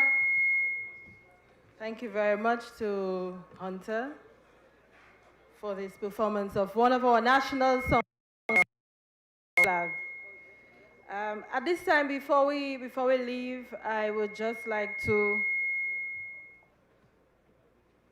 inform you that the Ministry of Agriculture, along with some of our local farmers, are displaying a number of fruits and vegetables and other local items on the grounds, and I also think they have some complimentary fruits on ice awaiting inside. This is a dialogue, and we would like to give an opportunity for a few of you who would have ministers, for the Prime Minister, those at the head. This time, we have a mic that we can pass around. So we're going to give you an opportunity, if anyone has any questions now, to do so. So can you come to the... Okay, so we have three. We'll take 3 questions at a time. We don't have much time. I know you're hungry and we'd like to go to the TV Village, but this is a dialogue, so we'd like to hear from the mics, please. Can you move to the center of the aisle? Questions, comments, observations. So if you would like to speak, just move to the center of the aisle and someone will assist you with a microphone.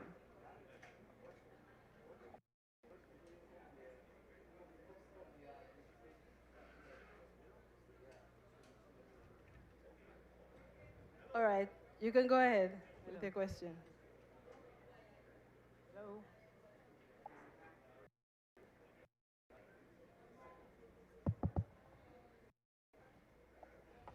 Thank you.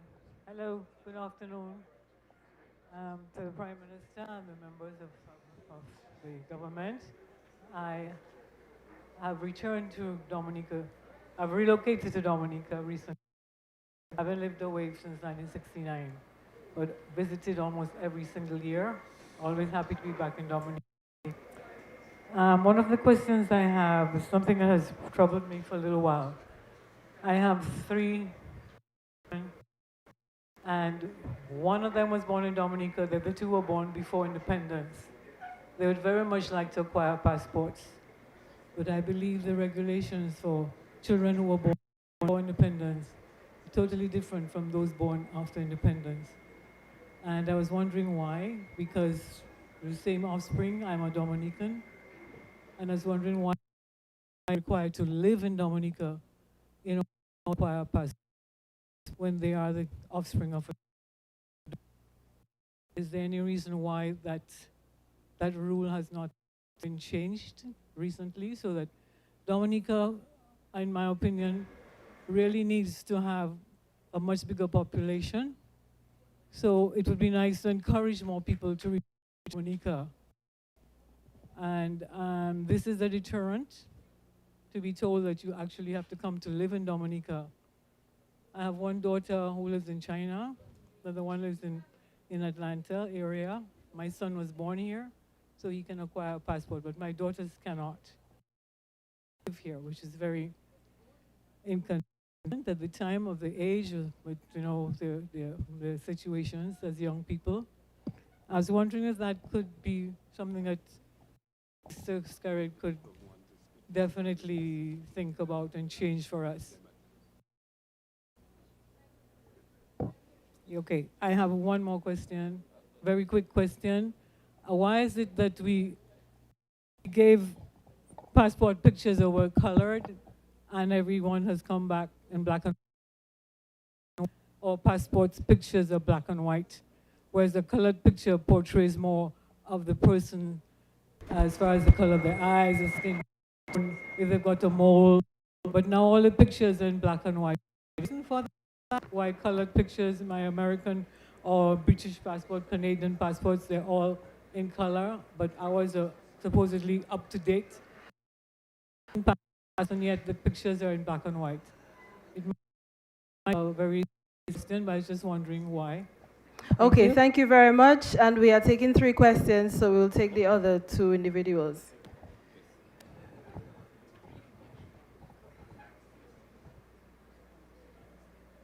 Good afternoon, everybody. I live in Castle Comfort now. For the past 20 years, I'm living here permanent, but I always come and go. But now I'm here permanent. And what I want to ask the Prime Minister, he asked me a couple of years ago in a meeting in Newtown that I have a road Castle Comfort. And the word that call it Castle Comfort and Wall House. Road, I was told it was a private road, but after that they said it's a government road. And you promised that time you will fix that road. I'm living there, I'm disabled, I can't get out much, and I believe that you promise you will fix that road, and more it's getting worse and worse. I cannot get out now. It's very hard to drive in that road. It's like a river. So when am I going to get that road done before I died? Because I need that road terrible, because I cannot, and I cannot walk in that road. I try to drive in that road, and it's very, very difficult because there is no road there now. So when am I going to get that road done? Okay, thank you very much for that question. We will take the answers in a while. Yeah, and another thing, I Okay. got my passport about 3 years ago, Dominican passport, and now I heard that you have to change again. So what do I have to do? Just fill the form? And So we'll answer the questions. So I need to renew it then? Yes. You went 3 years ago? Yes. Okay, all right. But the immigration department is right there, so they can assist you. Okay, let's take the last person in line. Okay. Good afternoon. My name is Nina Brumant, and I arrived here yesterday from St. Croix, driving from Melvin Hall, Douglas Charles to Roseau. I was impressed with the road. Now, from in St. Croix, we have a circle of friends, and so we come together and we discuss Skerrit, discuss the government, and so on and so forth. So they told me when I go to ask certain questions, but I see, because of time, I will only ask one question. I have a question and a solution that they want to bring to the government. It's about the housing project. This is a good project, but what they're saying to that thing can bring income to the country instead of giving people free houses. You know, they are really against that. It is not a good concept and so on. So anyway, what we are suggesting is that the elderlies or people who cannot afford to give them the free houses, and the other people, I think they said they are young people, people who can work, and they're getting free houses. So with that, they're suggesting, do research, evaluate these people, and if they can houses, let them pay a small rent. And something else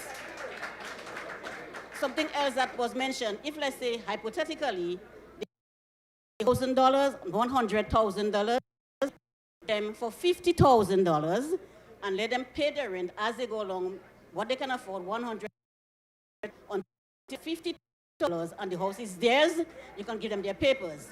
Now, those that cannot pay, especially the elderly, when they die, that house should go to another elderly, somebody who cannot pay. That should not belong to to the people living in there. The house should not be given free. All right. Thank you. So we have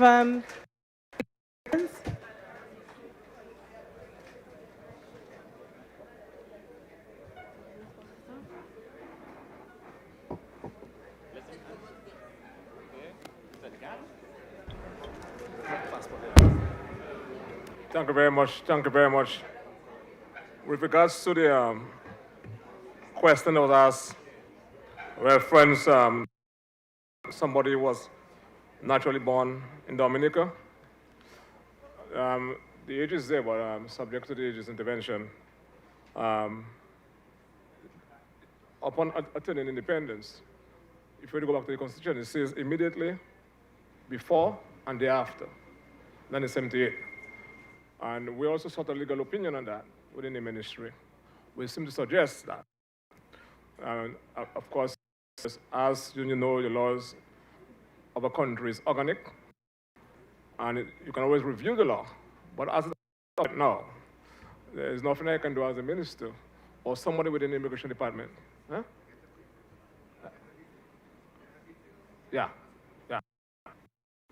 Okay, with regards to applied for a passport, or you had a passport 6 years ago, if you apply now for a passport, you shall be issued with an e-passport. It doesn't matter how long you had the old passport for, you have to apply for a new one. Now, the other question is, in terms of the black and white element of your picture, that doesn't compromise the security aspect of it. As you heard me said I said this morning, that you have a chip, electronic chip, that contains all the personalized information of someone. It's personalized, your facial information, etc., your biodata of that passport, the date of birth, etc., age, etc., etc., etc. And if you look at the passport, you will see that there's a colored element to it. Towards the chip. And I've had most of the countries who have actually changed their passports send samples to us. I've seen multiple samples of e-passport that are similar to what we have in Dominica. And these are first world countries. So I do not think that because the black and white, that the security aspect of it is compromised. I hope my answer helps. One last thing I'd like to say, I started with a number of questions saying, if I had a passport 3 months ago, or 6 years ago, or 5 years ago, we'll pay for a new one, okay? The question is, let me just say that, and don't take me wrong there, that the passport is the property of the state. For a matter of fact, whoever the minister is can from you if the passport was obtained by fraudulent means. If you lie, the minister can do that. So there's a property of the state. So you're paying a fee to actually hold the property of the state. So let it be made that even if you had a passport like myself 5 years ago, the question of refund is a no-no. Okay? Pay the fee for it, $150. If you're 16 and below, it's very cheap. It's very cheap. We're not increasing. Thank you very much. I hope I answer the question. Thank you very much. That's to say to my friend, I know the well. Prior to that, we needed to have done work on the main section of the road. So we spent a significant amount of money on both Comfort end and the Wallhouse end on the main road, where we built these concrete roads.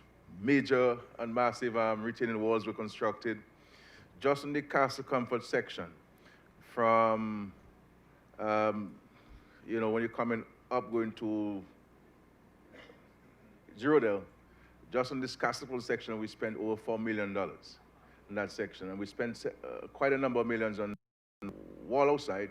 From Lube, as you know, this road was very bad. So the idea was to tackle the main roads so that everybody could benefit, and then come into the interior roads. We have gone to tender for your section of the road. Public has 3 bids, and I believe they're in the process of selecting that contractor. So you're next in line, Granny. So very soon, so I think all things considered, we might do sometime in November, God's willing, on this section, and so that you can take your exercise on that road in the evening and so forth. So it's not that we forgot you. Does that we have to take it by step, process, coming to you very soon. My friend from who lives in the U.S. I agree with part of what you said. So there's no disagreement on that. We do agree that people should pay something for the home, and we we reviewing on this, and that will be looked at, and so that contribution towards and so forth. So we don't disagree with you at all, but it is a very progressive policy. We've built hundreds of homes and housed hundreds of families, and we maintain the same quality across the country. As we speak, we have about 600 homes on auction, and I've just 3 constructed in various parts of the country. In Granby alone, for residents and Granby residents, we're building about 100 homes there. Modern design, resilient, and in Paybush and in Penville and Vickers and Canefield and Soufriere, Scott's Head, Point Michel, right across the country, Woodfordale, the country we're building homes and so forth, because as Dr. McIntyre indicated, housing is an important element for addressing poverty and ensuring that people can live in dignity and so forth. So at the time, the preoccupation was to house people, and you think of the conditions later. So that was the preoccupation. I think we've gotten to a point where we have housed a significant percentage of the homeless, of the houseless people, not homeless but houseless people, and we're now reviewing the policy to tweak it inconsistent to what you have suggested. Thanks, for that, and we parallel with regards to your suggestion and so forth. Okay, sure. I think that's it for me. Excuse me?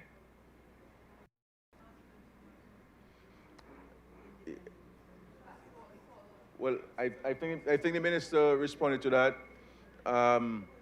To that issue with regards to the passport, so I think that was done. But we can always have a chat with you on a particular circumstance and give you clarification. So AG will have a chat with you after. Okay? Thank you, my dear.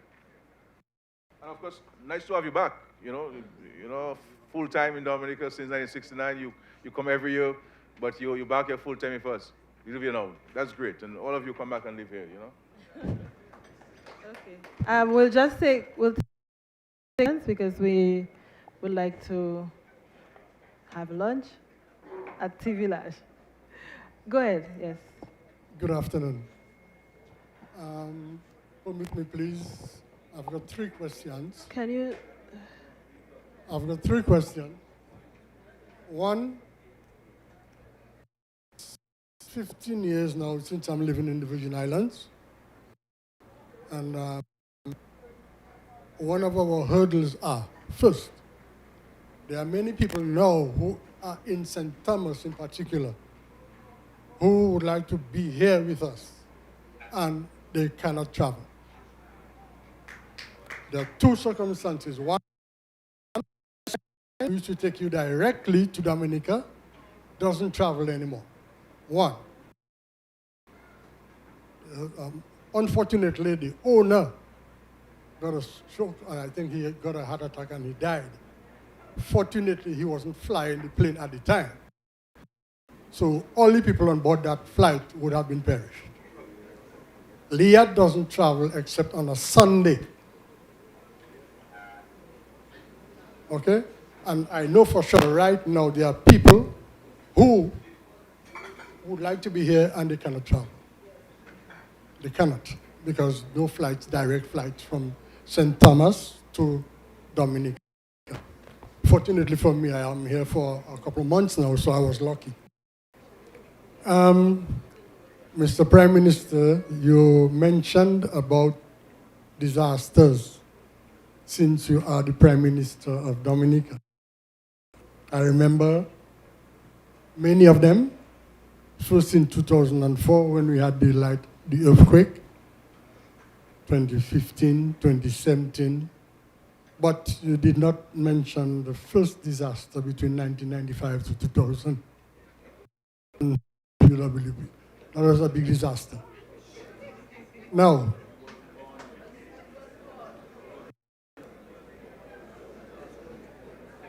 Let's try you to have move one it of the along. things I listen to, and I know for a fact where I live in the use, the amount of income that comes through the cable car that they have. Constructing the cable car, especially the area that is going to be, it's a very productive move and will bring a lot of, not only to Dominica, but the people who live in the immediate vicinity. Those are the three questions I have. Thank you for listening. Thank you. Thank you.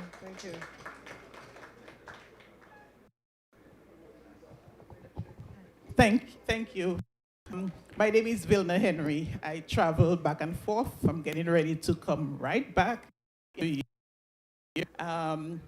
Three concerns. They don't necessarily need to be answered today, but if someone could just look into it, that would be great. I would like to have someone look into how long it's taken for will to be confirmed in the court system. We were affected by COVID in our family last year, and we've been waiting. There are no challenges to the will, and we have assets to get rid of, and we can't because the will is not yet confirmed.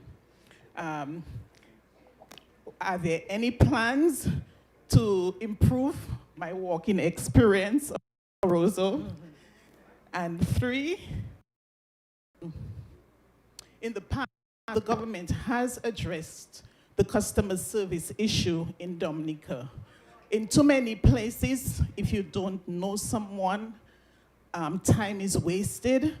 You get directions to complete forms or to do a process, and it's not complete. You have to come back again. And that really is a deterrent, and we would really like for something to be done about that. I love my country. I will die for it. I will not allow anyone to criticize it. Anything I'm asking is for our development. Thank you very much for that.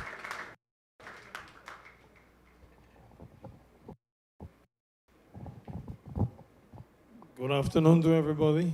Good afternoon. Friends, family, people in diasporas. A lot of friends of mine sitting here today. I've been living in Dominica for 40 years, but it seems like I'm still in Dominica because I'm always here. Every 4 to 5 months I'm here. I invested in Dominica. I started a water sport. My name is Connie Dupuy, better known as Good Living. The name of my water sport is Good Living. So I have a flea market, and I'm doing this not for myself, but more or less the commitment for my people in my hometown specifically. I would say I've been trying to put this the way I really want it to be. And unfortunately, I have some obstacles. One of them is being on the beach in Portsmouth. I keep building a little shack on the beach in Portsmouth, and the seawater has been damaging it every time I put it up.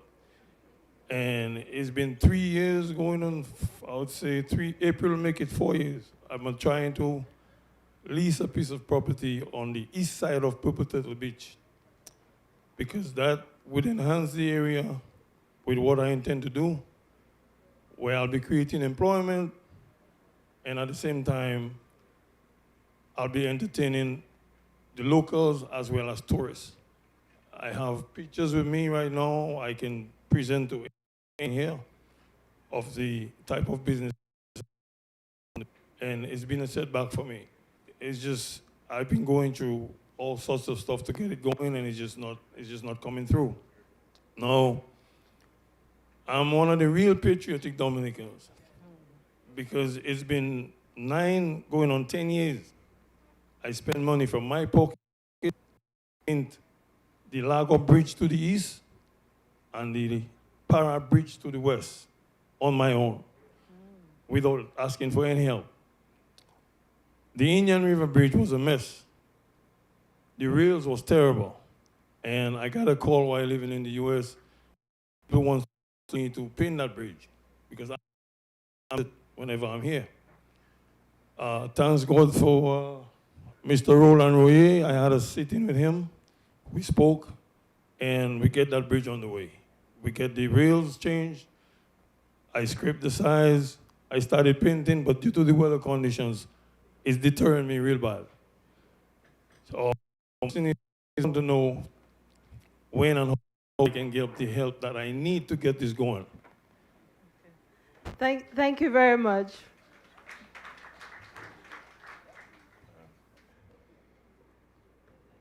Well, thank you very much. You know, the issue of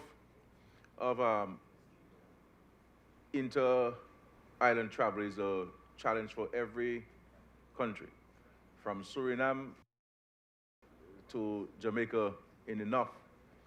And I think people are now appreciating, in respect to the Eastern Caribbean and the Southern, the importance of leisure. And you recall that when we invest in LIAT, we were heavily criticized for investing in LIAT. And now LIAT is gone and everybody wants LIAT back, you know? And so it is something that preoccupies the discussions at the CARICOM level. I was just in Antigua last night, meeting the Prime Minister of Antigua and Barbuda, and that we spoke on this for some time, on LIAT and ensuring that we can bring something back that could play some part. But we all missing LIAT now, and the Caribbean economy is seriously impacted because of interregional travel. It is impossible, almost impossible, as the Prime Minister of Grenada was saying to me, to get from Grenada to Trinidad. You know, the flight comes once a week. You know, to get to St. Kitts, say from Dominica, it is better you fly me and then fly across to St. Kitts Day. And that's what a lot of people are using, the Miami route. But the reality is many people don't have US, and so tourism is being impacted by of flights, and it's something that preoccupies our minds. The it takes for to be probated. Obviously, sometimes there are individual circumstances, but what we have done in terms of a broader policy decision to address the issue of registration, etc., we separated the Supreme Court from the land registration, and how we have a registrar of titles. So that registrar deals solely with probating of wills and titles and etc. So I'm sure the minister will have a chat with you and put you in touch with the relevant person there to find out why is your will is taking place. And this is why we did it, because we understand the importance of getting titles registered quickly and wills probated, so that those assets can come into the economy and benefit the economy. So we can have a chat with you and see what happens from there. The working experience in Roseau, as you know, we have this Roseau Enhancement Project. We have been hampered by two things. One, of course, with COVID-19, but more recently, the service providers. Because as you know, we'll be putting lines underground, so to the cables for television, etc., telephone. But these service providers are not quite ready for us. And so we are engaging them in discussions for an extended period of time. So what I have said to the Minister for Public Works is that we should proceed with the project, put the infrastructure for them, and once they're ready, they'll be able to run their lines, and rather waiting for them to get. And I'm not necessarily criticizing them, I'm just giving you the facts of the matter.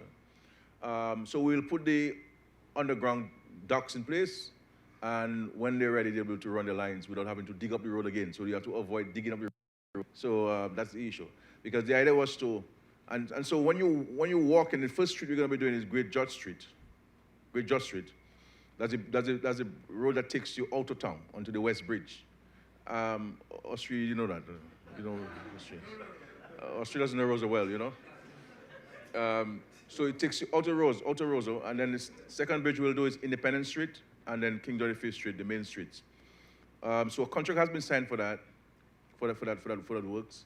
But the idea was to remove all of these electrical lines and and build resilience and also the aesthetics of it, etc.